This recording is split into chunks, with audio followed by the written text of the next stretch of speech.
أعوذ بالله من الشيطان الرجيم.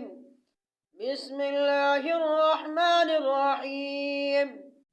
سبحان الذي يسرى بعبده ليلا من المسجد الحرام إلى المسجد الأقصى الذي باركنا حوله لنريه من آياتنا إنه هو السميع البصير. وآتينا موسى الكتاب وجعلناه هدى لبني إسرائيل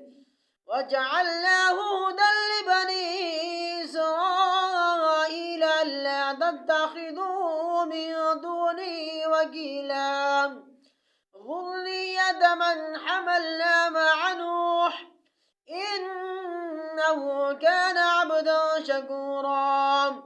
وقضينا إلى بني إسرائيل في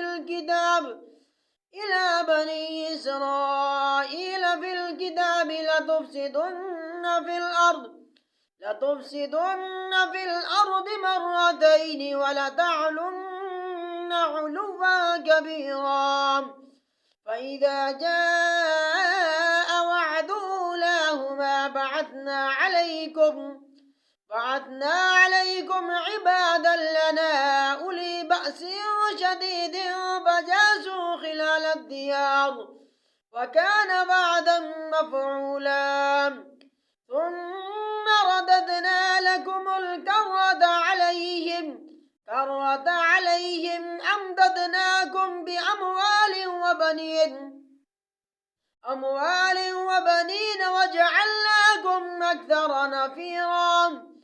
إن أحسنتم لأنفسكم وإن أسأتم فلها. فإذا جاء وعد الآخرة ليسوءوا وجوهكم وليدخلوا المسجد كما دخلوه أول مرة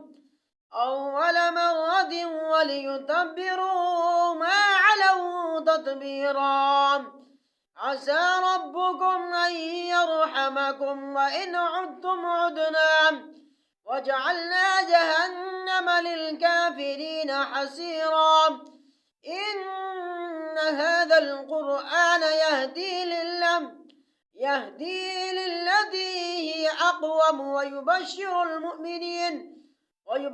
المؤمنين الذين يعملون الصالحات أن لهم أجرا كبيرا. وأن الذين لا يؤمنون بالآخرة أعتدنا لهم عذابا أليما. ويدعو الإنسان بالشر دعاءه بالخير وكان الإنسان عجولا. وجعلنا الليل والنهار آيتين فمحونا آية الليل وجعلنا آية النهار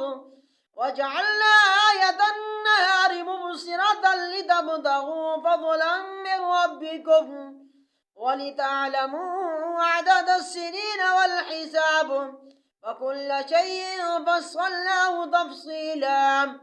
وكل إنسان ألزمناه طائره في عنقه ونخرج له يوم القيامة كتابا يلقاه منشورا. اقرأ كتابك كفى بنفسك اليوم عليك حسيبا. من اهتدى فإنما يهتدي لنفسه وما ضل فإنما يضل عليها ولا تزر وازرة وزر أخرى. آمنت بالله صدق الله العظيم وبلغنا رسوله النبي الكريم ونحن على ذلك من الشاهدين والشاكرين والحمد لله رب العالمين.